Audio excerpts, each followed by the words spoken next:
გამარჯობა, ეს დიდი ვეზირის მორიგი ეპიზოდია, მე შოთათხელიძე ვარ. პირველ რიგში მოიწონეთ ვიდეო და გამოიწერეთ არხი და ამისთვის ყველას წინასწარ მადლობა.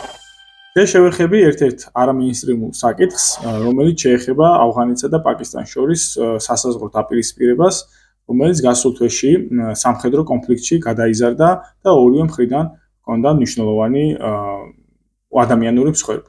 ისლამაბადსა და ქაბულს შორის სამხედრო კონფლიქტი მას შემდეგ დაიწყო, რაც პაკისტანის სამხედრო ძალებმა ავიაიერში მიიტანეს ქაბულის მახლობლად პაკისტანური თალიბანის ტერორისტული დაჯგუფების ლიდერებზე და მათი განეიტრალებას სცადეს.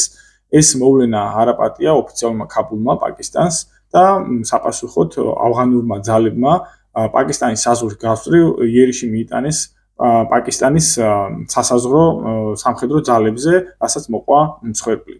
რაც ავღანეთის ხელისუფლებაში თალიბანი დაბრუნდა 2021 წლის აგვისტოდან, ეს არ არის პირველი შემთხვევა, მსგავსი ტიპის შეტაკება მოხდა გასული წლის დეკემბერშიც, თუმცა ეს არის ყველაზე მასშტაბური დაპირისპირება ამ ორ ძალას შორის ბოლო წლების განმავლობაში.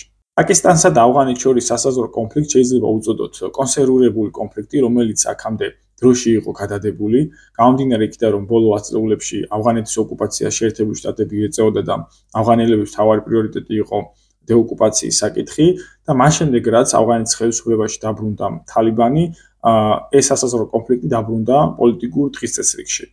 ამ სასაზღვრო კონფლიქტს გააჩნია ისტორიული ფესვები, რომელიც დაკავშირებულია დიდი ბრიტანეთის მცდელობასთან 19 საუკუნეში დაეკავებინა ავღანეთი, ან ავღანეთში დაეცვა მის კონტროლქვეშ მყოფი მეფე და ასე ეკონტროლებინა ეს ტერიტორიები. 19 საუკუნის განმავლობაში ორი ომი აწარმოა ბრიტანეთმა ავღანეთის წინააღმდეგ, თუმცა მის საკუთარ მიზანს ვერ მიაღწია და ავღანეთი დარჩა მის, ასე ვთქვათ, პირდაპირი გავლენის ქვეშ, თუმცა საგარეო პოლიტიკაზე გარკვეულ კონტროლს ინარჩუნებდა და საბოლოოდ 1893 წელს ავღანეთის მეფე და ბრიტანული მხარე, დიპლომატი მორტიმერ დურანდი შეთანხმდნენ ეგრეთ წოდებულ საზღვარზე, სადაც იქნებოდა ბრიტანეთის ინდოეთის ლიმიტები და ავღანეთის სამეფოს ლიმიტი და ეგრეთ წოდებული დურანდის ხაზი გაივლო, რომელიც დღეს პაკისტანსა და ავღანეთს შორის ოფიციალური საზღვარია. თუმცა, მაშინ პაკისტანი არ არსებობდა და როდესაც პაკისტანმა მოიპოვა დამოუკიდებლობა 1940-იანი წლების ბოლოს, ავღანურმა მხარემ არ აღიარა ეს საზღვარი ოფიციალურ საზღვრად და დღესაც დურანდის ხაზი ავღანეთს ოფიციალურ ქაბულს არ აქვს მის ოფიციალურ საზღვრად აღიარებული. ეგრეთ წოდებული დურანდის ხაზმა ორად გაყო ავღანეთის მართველი ეთნიკური ჯგუფის განსახლება, პუშტუნების განსახლება. პუშტუნების უმრავლესობა მოექცა დღევანდელ ავღანეთში, ხოლო უმცირესობა დღევანდელ პაკისტანში და ეს მდგომარეობა გამოყენებული იქნა 1980-იან წლებში, როდესაც მოხდა საბჭოთა ინტერვენცია ავღანეთში და შეერთებულმა შტატებმა საუდის არაბეთის დახმარებით პაკისტანის პუშტუნურ ნაწილში დაიწყო ეგრეთ წოდებული მუჯაჰედების გადამზადება, ორგანიზება და შემდგომ უკვე ავღანეთში გადაყვანა საბჭოთა ოკუპაციის წინააღმდეგ საბრძოლველად. სწორედ ამ პერიოდში პაკისტანურ პუშტუნისტანში შეიქმნა ორგანიზაცია თალიბანი, რომლის მთავარი მიზანი გახდა 1990-იანი წლების დასაწყისში ავღანეთში მუჯაჰედინებს შორის დაწყებული შიდა სამოქალაქო ომის დასრულება და ხელისუფლებაში მოსვლა. ამ მიზანს თალიბანმა მიაღწია 1996 წელს, როდესაც მათ აიღეს ქაბული და მოვიდნენ ხელისუფლებაში. თუმცა ჩვენთვის საინტერესო აქ არის ის, რომ თალიბანის პარალელურად იმავე პაკისტანურ პუშტუნისტანში შეიქმნა პაკისტანური თალიბანიც, ტარეკ ტალიბან of Pakistan TTP ესეთი აბრევიატურით, რომლის ასე ვთქვათ მიზანიც იყო უკვე პაკისტანის ხელისუფლებაში მოსვლა და პაკისტანში შარიათის კანონების შემოტანა. გამომდინარე იქიდან, რომ თალიბანი შეიქმნა პაკისტანის ტერიტორიაზე მათი სადაზვერვო სამსახურების ძალისხმევით, თავდაპირველად თალიბანი მოიაზრებოდა პაკისტანის ეგრეთ წოდებულ პროქსი ძალად და 90-იან წლებში, როდესაც ისინი მოვიდნენ ავღანეთის ხელისუფლებაში, ეს მოიაზრებოდა ავღანეთის წარმატებად და ავღანეთზე პაკისტანური გავლენის გაფართოებად, თუმცა ეს დამოკიდებულება შეიცვალა მას შემდეგ, რაც მოხდა ავღანეთში ამერიკული ინტერვენცია და პაკისტანი იძულებული გახდა შეერთებული შტატების მხარე დაეჭირა და სამხედრო ოპერაციებში თანამშრომლობა დაეწყო ოფიციალურ ვაშინგტონთან, რამაც გამოიწვია პაკისტანისა და თალიბანის შორის ურთიერთობების თანათანობით განელება.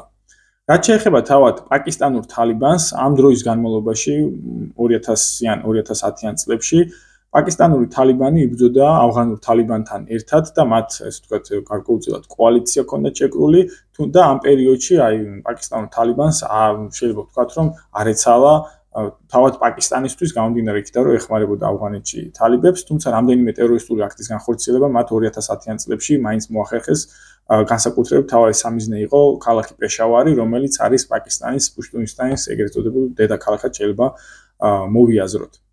2021 წელს, როდესაც შეერთებულმა შტატებმა დატოვა ავღანეთის ტერიტორია და თალიბანი ხელმეორედ დაბრუნდა ხელისუფლებაში, პაკისტანურმა თალიბანმა უსაფრთხო თავშესაფარი მონახა ავღანეთში და უკვე ავღანეთიდან დაიწყო ოპერირება პაკისტანის ტერიტორიაზე და თავდასხმების განხორციელება და სწორედ ამიტომ მოხდა აი გასული თვის ოქტომბრის დასაწყისში პაკისტანის მხრიდან ერთ-ერთი მცდელობა, რომ გაენეიტრალებინა აი პაკისტანური თალიბანის ლიდერები.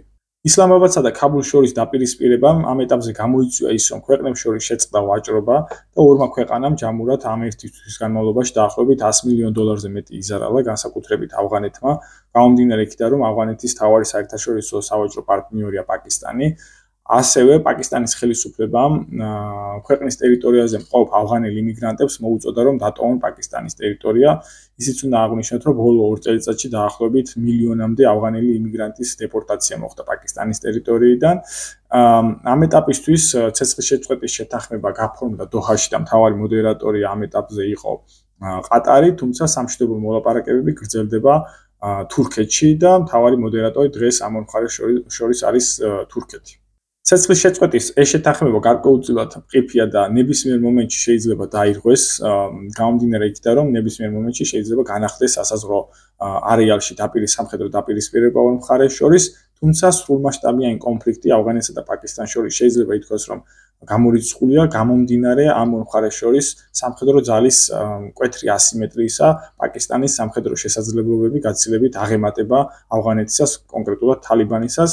ისიც უნდა აღვნიშნოთ, რომ თალიბანს ამ ეტაპზე არ შეუძლია კონვენციური სამხედრო ოპერაციები აწარმოოს, მისი მთავარი პლუსი იყო პარტიზანული ბრძოლა ოკუპანტ ძალებთან ამ ბოლო ათწლეულების განმავლობაში. რატომ არის ეს სასაზღვრო დაპირისპირება საინტერესო დღეს? ეს გამომდინარეობს იქიდან, რომ დღეს სამხრეთ აზიაში გარკვეულწილად იცვლება რეგიონული პოლიტიკური კონფიგურაცია. თუ კი აქამდე ავღანეთი გარკვეულწილად მოიაზრებოდა პაკისტანის გავლენის სფერო და მის პროტეჟე სახელმწიფოდ, დღევანდელი ხელისუფლება თალიბანის მეთაურობით, აი ამ გამწვავებული დაპირისპირებების გამო, თანდათან იწყებს მისთვის ისტორიულად არასასურველ პოლიტიკურ აქტორთან დაახლოებას, იგულისხმება პაკისტანის მთავარი მოწინააღმდეგე, მისი აღმოსავლელი მეზობელი ინდოეთი და თალიბანი ამ შემთხვევაში იწყებს პაკისტანის დაბალანსებას ინდოეთით, ხოლო ინდოეთი პაკისტანის დაბალანსებას ავღანეთით. 2021 წელს, როდესაც ავღანეთის ხელისუფლებაში დაბრუნდა თალიბანი, მაშინ ეს ინდოეთის პოლიტიკურ მარცხად მოინათლა, გამომდინარე იქიდან, რომ მაშინ ოფიციალურად დელი მხარს უჭერდა შეერთებული შტატების მიერ დასმულ ხელისუფლებას ქაბულში და რამდენიმე ათეულობით $1 მილიონი ინვესტიცია ჰქონდა განხორციელებული ავღანეთში, თუმცა როგორც ხედავთ, ეს სურათი სულ რამდენიმე წელიწადში შეიცვალა და უნდა აღვნიშნოთ ისიც, რომ გასულ თვეში, როდესაც ეს სასაზღვრო კონფლიქტი დაიწყო ავღანეთსა და პაკისტანს შორის, ავღანეთის საგარეო საქმეთა მინისტრი, თალიბანის საგარეო საქმეთა მინისტრი პირველად ეს იყო ისტორიული ვიზიტით ეწვია ინდოეთს და ერთ კვირაზე მეტი ხნით დარჩა ინდოეთში, რამაც ასე ვთქვათ საკმაოდ დიდი უკმაყოფილება გამოიწვია პაკისტანში, ოფიციალურ ისლამაბადში და ამის შესახებ ისაუბრა კიდევაც პაკისტანის თავდაცვის მინისტრმა ხაჯავა ასიფმა. When it comes to showing evidence or tabling the evidence, so we'll do that. We have the evidence and the relationship between the Taliban regime in Kabul. They have had this relationship with Delhi for a very long time. Recently, their minister visited India. He was there, I think, for 8-9 days. And during that period, there were clashes between Pakistan and Afghanistan. We went into their territory and we retaliated. There were activities from across the border into our territory. We lost many of our soldiers in those clashes. So we retaliated, and there's absolutely no doubt about it. They have become an Indian proxy. And India is actually waging a low-intensity war against us from the Afghan territory and trying to, settle the score. in the last round, we have just about 6 months back, or 5 months back, when they were squarely defeated and they lost 7 planes, President of the United States. ხაჯავ ასიფი აქ აღნიშნავს იმას, რომ ავღანეთი და კონკრეტულად თალიბანი თანდათანობით ხდება ინდოეთის პროქსი ძალა, რომლის მთავარი მიზანი ამ შემთხვევაში ხდება პაკისტანის შეკავება დასავლეთიდან და პაკისტანის ყურადღების გადატანა ინდოეთის ფრონტიდან დასავლეთით და ინდოეთს აქ დებს ბრალს იმას, რომ ეს არის მათი გარკვეულწილად შურისძიება წლის დასაწყისში მომხდარ მოვლენებზე, კონკრეტულად მაისში რამდენიმე დღიან კონფლიქტზე ინდოეთსა და პაკისტანს შორის, სადაც პაკისტანურმა ავიაციამ ცალსახად დაჯავნა ინდური ავიაცია და ინდური სამხედრო ძალები. საგულისხმოა ის, რომ ამ მოვლენების შემდგომ ინდოეთში წელს უკვე მეორედ და კონკრეტულად დედაქალაქ დელიში მოხდა ტერორისტული აქტი, რომელსაც ემსხვერპლა 10-ზე მეტი ადამიანის სიცოცხლე და საპასუხოდ ერთ დღეში უკვე ისლამაბადში, პაკისტანის დედაქალაქში განხორციელდა ტერორისტული აქტი, სადაც თვითმკვლელმა ტერორისტმა აიფეთქა თავი. პაკისტანის ხელისუფლება ამ ტერორისტულ აქტში ადანაშაულებს სწორედ პაკისტანურ თალიბანს. ქაბულის პერსპექტივიდანაც დაახლოებით იგივე მოტივები არსებობს, რომ მოხდეს პაკისტანის დაბალანსება ინდოეთით და მაქსიმალურად ყურადღების გადატანა ინდოეთის ფრონტზე, რათა მათ საკუთარი პრეტენზიები პაკისტანურ პუშტუნისტანზე უფრო და უფრო აქტიურად დააყენონ დღის წესრიგში, თუმცა ერთ-ერთი მთავარი მოტივი საგარეო საქმეთა მინისტრის, ავღანეთის საგარეო საქმეთა მინისტრის ვიზიტისა ნიუ-დელიში შეიძლება მდგომარეობდეს იმაში, რომ დღეს თალიბანის დღის წესრიგში დგას საერთაშორისო აღიარების მოპოვება და საერთაშორისო ლეგიტიმაციის მიღება და შეიძლება ისინი ერთ-ერთ მთავარ კანდიდატად თალიბანის ხელისუფლებად აღიარების მოიაზრებენ ინდოეთს. თუმცა აქ არის ერთი და მნიშვნელოვანი პრობლემა.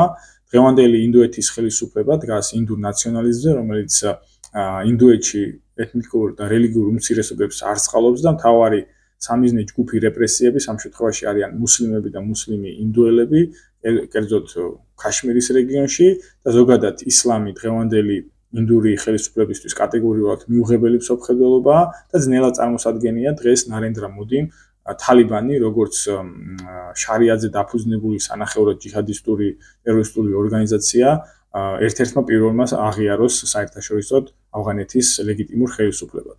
ინდოეთის მოტივი, რომ ავღანეთით მოხდეს პაკისტანის დაბალანსება, მდგომარეობს იმაში, რომ ამ ორ მხარეს შორის ისლამაბადსა და ქაბულს შორის კონფლიქტი მაქსიმალურად გაიწელოს და რაც მთავარია, ამ ორ ქვეყანაში იყოს მუდმივი არასტაბილურობა და არ მოხდეს მათი ეკონომიკური განვითარება, რის პერსპექტივაც ამ შემთხვევაში პაკისტანშიც და ავღანეთშიც არსებობს და ამ პერსპექტივას ამ ორივე ქვეყანაში ქმნის ჩინეთში.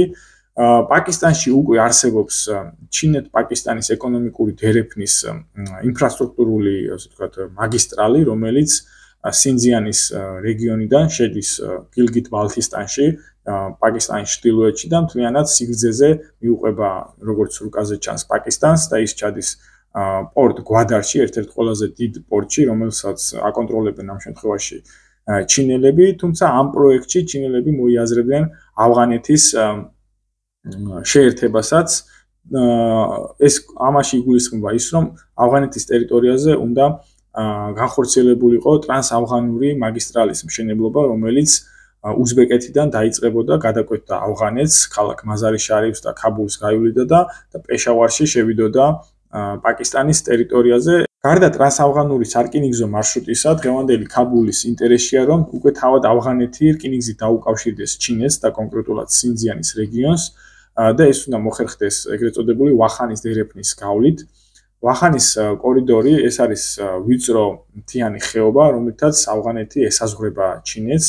ეს ტერიტორია თავის დროზე ავღანეთის სამეფოს გადაეცა ჩემს მიერ თავდასაწყისში ნახსენები დურანდის ხაზის გავლებისას, როდესაც ბრიტანეთის იმპერიამ გადაწყვიტა, რომ ეს მცირე ტერიტორია გადაეცა ავღანეთისთვის, რადგან მას, ბრიტანეთის ინდოეთს პირდაპირი კავშირი არ ჰქონოდა დღევანდელ ტაჯიკეთის ტერიტორიასთან, მაშინდელი რუსეთის იმპერიასთან და ეს ვახანის კორიდორი მოიაზრებოდა მცირე ბუფერულ სივრცეთ ინდოეთსა და რუსეთის იმპერიას შორის. თუმცა ვახანის დერეფნის გავლით სარკინიგზო მარშრუტის მშენებლობას თავს არიდებს ამ შემთხვევაში ჩინეთი, გამომდინარე იქიდან, რომ სინძიანი ეს არის მუსლიმური რეგიონი ჩინეთში და გარკვეული საფრთხეების გამოწვევები თალიბანის მხრიდან სინძიანში ჯერ კიდევ არსებობს. გარდა ინფრასტრუქტურული პროექტებისა, ჩინეთი დაინტერესებული ავღანეთით იმ თვალსაზრისით, რომ ავღანეთი დაახლოებით ფლობს $1 ტრილიონამდე ღირებულების სასარგებლო წიაღისეულსა და იშვიათ მინერალებს. აქ რუკაზე ჩანს, რომ ესეთი წამყვანი რესურსი ამ თვალსაზრისით შეიძლება იყოს სპილენძი, ოქრო, კობალტი, ლითიუმი, რომელიც დღეს კრიტიკული მინერალია და ასევე ავღანეთი ფლობს გარკვეული რაოდენობის ნავთობსაც. ამ კუთხით ჩინური ინვესტიციების შედინება ავღანეთში უკვე დაწყებულია, მაგალითად 2023 წელს პეკინსა და ქაბულს შორის გაფორმდა 25 წლიანი კონტრაქტი, რის მეშვეობითაც ჩინეთი ავღანეთის ტერიტორიაზე მოიპოვებს ნავთობს და სანაცვლოდ ამისათვის ის ამ 25 წლის განმავლობაში ავღანეთში $540 მილიონი ინვესტიციას განახორციელებს. ასევე მიმდინარე წლის აგვისტოში ჩინეთსა და ავღანეთს შორის აღდგა 2008 წელს გაფორმებული შეთანხმება, რის მიხედვითაც მომდევნო 15 წლის განმავლობაში ჩინეთი მოახერხებს ქაბულის მახლობლად ერთ-ერთი უმსხვილესი სპილენძის კარიერში ამ რესურსის მოპოვებას და ამისათვის უკვე ინფრასტრუქტურული მოწყობა გზების მიყვანა ამ კარიერთან ჩინურმა მხარემ უკვე დაიწყო. გარდა ნავთობისა და სპილენძისა, პეკინმა დაიწყო მუშაობა ავღანეთში ლითიუმისა და ოქროს მოპოვების შესახებ კონტრაქტებზე მუშაობა და ეს პროცესი ჯერჯერობით მიმდინარეობს. რომ შევაჯამოთ, თუ კი პაკისტანსა და ავღანეთს შორის დაპირისპირება გარკვეულწილად ესკალირდა და ეს კონფლიქტი გადაიზარდა ქრონიკულ დაპირისპირებაში, ბუნებრივია, როგორც ვახსენე, ეს შედის ინდოეთის ინტერესებში. გამომდინარე იქიდან, რომ ამ პროცესით ხდება ინდოეთის უსაფრთხოების ხარისხობრივი ზრდა, რადგან პაკისტანის ყურადღების დიდი ნაწილი, მნიშვნელოვანი ნაწილი გადამისამართდება მის დასავლეთ საზღვრებზე და ასევე ინდოეთი ამ კონფლიქტის გამწვავებით და დროში გაწელვით იღებს ამ ორი ქვეყნის დესტაბილიზაციას, რითაც ის ახდენს ჩინური აბრეშუმის გზის პროექტების ჩაშლას მის დასავლურ სამეზობლოში, გამომდინარე ამ ორი ქვეყნის შიდა არასტაბილურობიდან. დღეისათვის სულ ეს იყო, შეგახსენებთ, რომ მოიწონოთ ვიდეო და გამოიწეროთ არხი. ეს დიდი ვეზირია, მე შოთა თხელიძე ვარ, დროებით.